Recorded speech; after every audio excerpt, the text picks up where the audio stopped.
Le jeune homme sent qu'il est impliqué dans un grand récit, une ère de bouleversement qui s'étend sur 7 millénaires. Après une longue guerre, un traité de paix a divisé le monde en 3 puissances dominantes. Parmi elles, la plus célèbre est la puissance centenaire, dirigée de main de maître par un personnage nommé Garcia Mentor. Ce souverain, qui possédait 14 femmes, a engendré par sa 7e épouse un héritier et une héritière.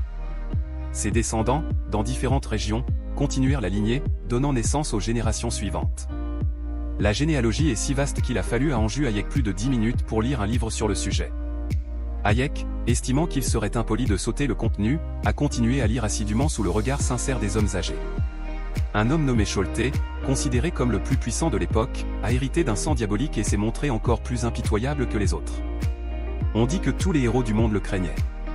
Finalement, un soulèvement se produisit et Cholte fut vaincu et pris au piège, non sans avoir subi des blessures importantes. Cependant, sa force vitale est restée en lui et il s'est retiré dans une grotte, retrouvant peu à peu son ancienne puissance. Il est intéressant de noter que le mentor de Hayek s'est avéré être un descendant de Cholte ou quelqu'un de sa lignée. Après avoir suivi un entraînement rigoureux pendant 20 ans, Hayek a maîtrisé l'art martial associé à Cholte. En réexaminant la quête, on y apprend que le jeune homme a été reconnu comme un souverain absolu temporaire. Cependant, cette reconnaissance n'était pas encore complète. Parmi les 12 anciens, 7 souhaitaient le retour du souverain absolu, tandis que les 5 autres ne partageaient pas cette aspiration. Hayek devait identifier les sages loyaux qui le reconnaîtraient comme le véritable souverain absolu. Une note au bas de la page avertissait Hayek de la situation difficile à laquelle il pourrait être confronté s'il ne parvenait pas à obtenir une reconnaissance totale. Il se demandait s'il risquait de subir des conséquences désastreuses, telles que la suppression de son personnage ou même l'interdiction de jouer. Le système mettait l'accent sur certains privilèges, indiquant que Anju Hayek prendrait la tête de la force cachée et des 12 anciens du royaume céleste. Le jeune homme était déjà confronté à des problèmes considérables, à son grand désarroi, et il semblait que le système avait décidé d'intensifier sa situation. Le pouvoir de commander les anciens du diable céleste est temporaire et sera révoqué à la fin de la quête 3. D'ici là, les 12 anciens seront considérés comme faisant partie du clan Anju Hayek. Les adeptes sont comme l'ombre d'un joueur, et quels que soient les moyens employés, le but ultime doit être atteint à tout prix. S'adressant aux anciens, Anju Hayek les reconnut comme les anciens du diable céleste. Ils continuèrent à s'incliner, affirmant que c'était bien le cas. Ils étaient ravis que Anju Hayek les ait reconnus. Cependant, le jeune homme réalisa qu'il ne pouvait pas vraiment prétendre les avoir reconnus, car cela ne faisait que quelques minutes qu'il avait appris l'existence du diable céleste. Anju Hayek mentionna qu'il s'agissait des mots de son mentor, indiquant que le jeune homme devrait diriger les anciens du diable céleste et restaurer l'ancienne gloire du diable céleste sur le continent. Cela émut profondément le vieil homme. Pour commencer, il s'agissait des 7 personnes qui sympathisaient avec Anju Hayek. Le jeune homme leur ordonna de se mettre en route, leur laissant le soin d'ouvrir la voie. Le vieil homme répondit docilement et ajouta qu'ils avaient éliminé tous les adversaires insectoïdes qui rôdaient dans les parages.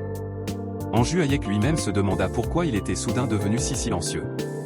Le système expliqua qu'il vérifiait la relation du joueur avec les anciens. À ce moment-là, les aînés furent reconnus comme membres du clan du joueur, et l'expérience acquise par les aînés dans leur région d'origine fut rétroactivement appliquée aux joueurs.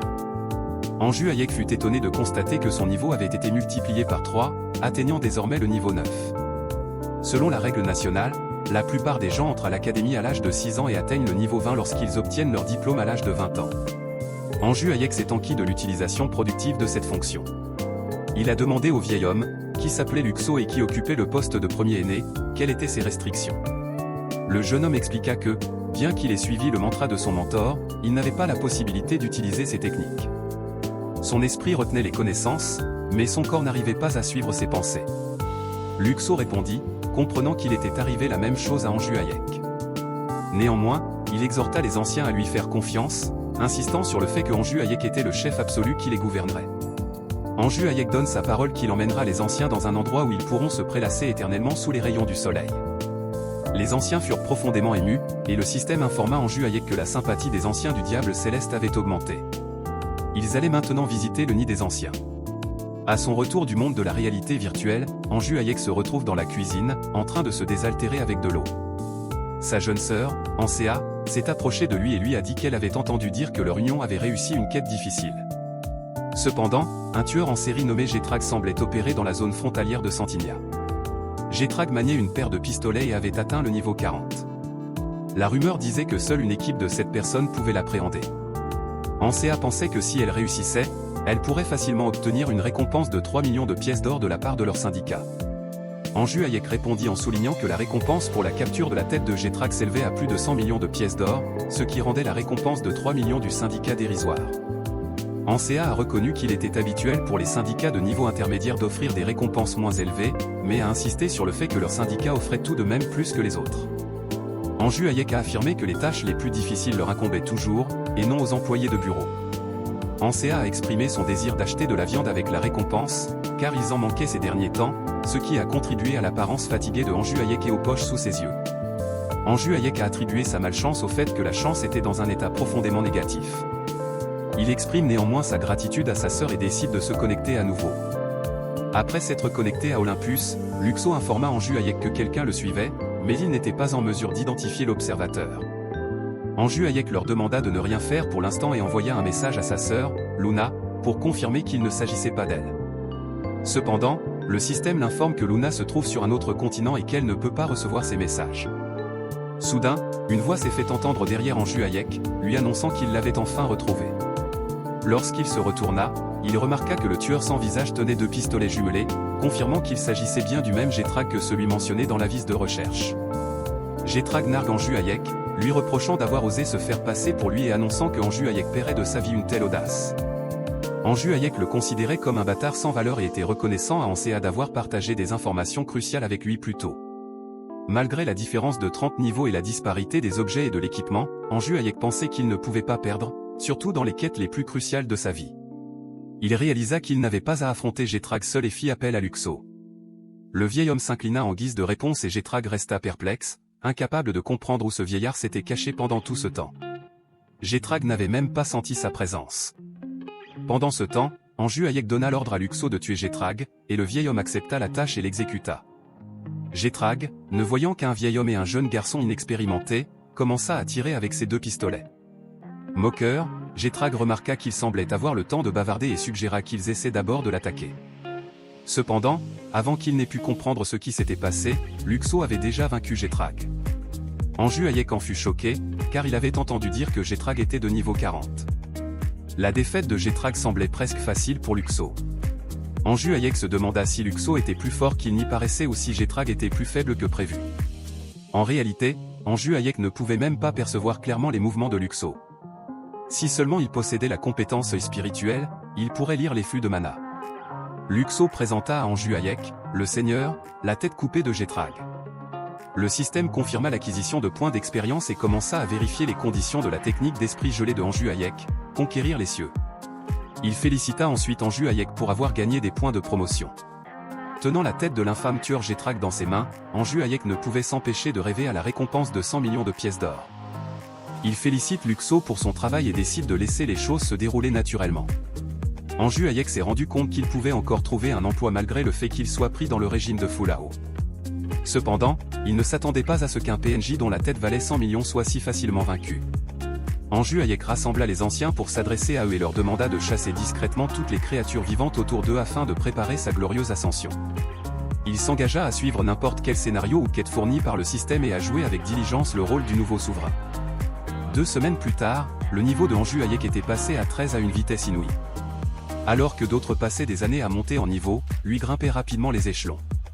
La technique de l'esprit conquérant du ciel exigeait un niveau minimum de 40, ce qui marquerait le début de son véritable voyage. Anju Hayek envisagea de créer une entreprise spécialisée dans le nivellement à grande échelle avec l'aide de laquais du diable céleste. Cependant, pour l'instant, le problème était de savoir comment se débarrasser de la tête de Getrag dans la chambre de Anju Hayek. Il se tourna vers un moteur de recherche pour trouver des réponses sur le meilleur endroit pour vendre des objets de valeur. Le forum suggérait que ces objets soient vendus dans le jeu Olympus. Les vendre dans le monde réel pourrait conduire au vol ou même à la mort. Une autre réponse a suggéré qu'il n'y avait aucun moyen de vendre la tête dans le monde réel. Anju Hayek était entièrement plongé dans le mode chaos, ce qui l'empêchait d'utiliser les institutions officielles du jeu. Bien que l'argent soit important, conclure un marché dans le monde réel n'était pas non plus une option viable, car cela pourrait entraîner le vol des données personnelles de Anju Hayek. À ce moment-là, Ansea est entré dans sa chambre et s'est enquise de ce que faisait Anju Hayek. Il lui assure qu'il ne s'agit pas d'argent de poche et lui demande ce qu'elle ferait si elle avait la tête de Getrag.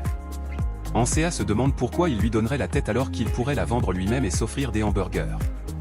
Si Anju Hayek lui en achetait 2, ce serait merveilleux. Soudain, Anju Hayek est devenu sérieux et a proposé de partager le produit de la vente avec sa sœur. Ansea est déconcertée par le changement de ton de son frère et trouve ses propos incohérents. Elle évoqua le niveau supposé de Getrag, soulignant que même s'il mourait et ressuscitait, Anju Hayek n'y parviendrait pas. Cependant, Anju Hayek expliqua qu'il avait déjà attrapé Getrag il y a quelques jours et révéla qu'il était approximativement au niveau 99. Il avait même envoyé à sa sœur une capture d'écran datant d'il y a 10 ans pour le prouver. Au départ, Ansea avait pensé que cette capture avait été photoshopée, en raison des discussions courantes dans les communautés en ligne. Anju Hayek reconnut son scepticisme, mais l'informa que si elle avait besoin de la tête de Getrag, elle devait se rendre dans les monts Lèpres, en Santinie. Il lui donnerait les coordonnées lorsqu'il se connecterait au jeu. Ansea se demanda pourquoi on l'envoyait là-bas, étant donné que son niveau n'était que de 25. Anju Hayek expliqua qu'il était occupé par le régime de Fulao et qu'il ne pouvait pas s'en occuper lui-même. Après s'être connecté au jeu, Ansea se rendit au mont Lèpre et informa les gardes à l'entrée de l'urgence de sa mission. Le garde l'avertit qu'elle risquait d'être tuée par un monstre dans les montagnes, mais elle lui assura que tout irait bien, car tout le monde finit par ressusciter. Ansea arriva à destination, les gardes lui rappelant qu'il ne serait pas responsable s'il lui arrivait quelque chose. La jeune fille prit un jour de congé dans la matinée, et si Anju Hayek lui avait menti, elle s'occuperait personnellement de lui. Alors que Ansea marchait dans la forêt 3 heures plus tard, elle se rendit compte qu'elle était inhabituellement calme. Même si Anju Hayek prétendait s'être occupé de tous les monstres, il régnait un vide étrange, comme si non seulement les monstres, mais aussi tous les êtres vivants avaient disparu. Soudain, Anju Hayek apparut, surprenant Ansea. Elle cria et exprima sa peur, déclarant qu'il aurait dû donner une indication de sa présence. Bien qu'elle ne soit pas en colère, elle trouvait l'énergie de Anju Hayek vraiment effrayante, suggérant qu'il était profondément absorbé par le mode Fulao. Anju Hayek confirma qu'il avait caché le sac contenant la tête de Getrag, ce qui étonna Ansea. Elle n'arrivait pas à croire que la récompense de 100 millions était réelle, et Anju Hayek la pressa de procéder à l'échange dès que possible. Ansea, toujours stupéfait par la situation, demanda à Anju Hayek comment elle avait fait, incapable de saisir la réalité de la chose. Anju Hayek lui répond brièvement en lui demandant de se rendre au bureau d'échange. Après avoir remis la tête à l'échange, un homme confirma qu'il s'agissait bien de la tête du criminel recherché Getrag, et Ansea reçut une récompense de 100 millions de pièces d'or.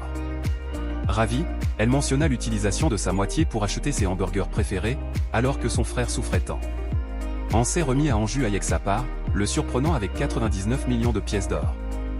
Ils se mirent d'accord pour le partager équitablement, mais Ansea insista sur le fait qu'il s'agissait de son premier argent durement gagné après 20 ans de tourments et qu'il ne pouvait pas lui en prendre la moitié. Anju Hayek ayant gagné 100 millions, elle garda 1 million pour ses dépenses personnelles. Ansea se précipite au travail, après avoir pris congé le matin, et se réjouit à l'idée de déguster des hamburgers avec leurs parents le soir même. Avant de se séparer, Anju Hayek a dit à sa sœur de prendre soin d'elle. En tenant compte des frais d'échange et de la déduction fiscale, Anju Hayek a gagné environ 80 millions de wons en une journée. C'était un exploit remarquable, même s'il était chaotique. La quête du raid classé SSS n'avait pas encore commencé que Anju Hayek avait déjà 80 millions de wons en poche. Il n'imaginait pas le genre de récompense qu'il attendait à l'issue de la quête principale. Sa priorité était désormais d'atteindre le niveau 40 le plus rapidement possible et de poursuivre la quête. Pour ce faire, Anju Hayek comptait accélérer sa croissance en investissant dans l'avenir. L'argent liquide était la solution. Plus tard dans la soirée, Anju Hayek a demandé à sa sœur d'acheter des objets pour lui. Il lui promet de lui donner 300 000 wons par mois pour ses dépenses personnelles si son entreprise prospère. Ansea a accepté et elle s'est téléportée dans le jeu. Quelques heures plus tard, Ansea revint, ayant acheté tous les objets demandés par Anju Hayek, y compris des artefacts d'amélioration de l'expérience, des bagues, des colliers, des bracelets et des boucles d'oreilles. Le coût total s'élevait à 70 millions de wons, ce qui représentait la première somme d'argent que Anju Hayek avait gagnée de ses propres mains dans toute sa vie. Ansea l'appela, se demandant pourquoi il lui avait demandé d'acheter tous ces objets, mais accepta de l'aider dans ses futures courses. Anju Hayek mentionna l'installation d'un point de téléportation, et Ansea l'informa que la première installation coûtait 3 millions de pièces d'or, et que les utilisations suivantes nécessitaient des frais de 300 000 pièces d'or à chaque fois. L'argent a semblé couler rapidement entre ses doigts. Ansea lui conseilla également d'utiliser le mode invisible pour dissimuler tous ses accessoires, ce qui serait plus esthétique. Le système indique que Luna a quitté le système. Anju Hayek décida qu'il devait gagner plus et activa le mode invisible. Mais avant cela, il devait terminer ce qu'il avait commencé. Il dit aux anciens de prendre la route le lendemain. Lorsqu'Anju Hayek arriva aux montagnes Jeff, quelqu'un l'observait. La personne qui l'observait lui demanda son identité et on lui répondit qu'il était chaotique. L'observateur en informa son patron, qui trouva cela formidable et suggéra d'améliorer sa réputation. Le chef se demanda s'il semblait faible et si ses disciples n'étaient pas inexpérimentés. Il est probable qu'il soit mort plusieurs fois en chemin. Le patron avoua qu'il n'en savait rien, mais il était sûr que la personne ne pouvait même pas les trouver parce que sa vision était limitée. Il semblait que cette personne était un débutant, et le chef ordonna donc à tout le monde de se préparer au combat. C'est tout pour aujourd'hui. Faites-nous savoir si vous voulez une troisième partie. Merci d'avoir regardé et à la prochaine.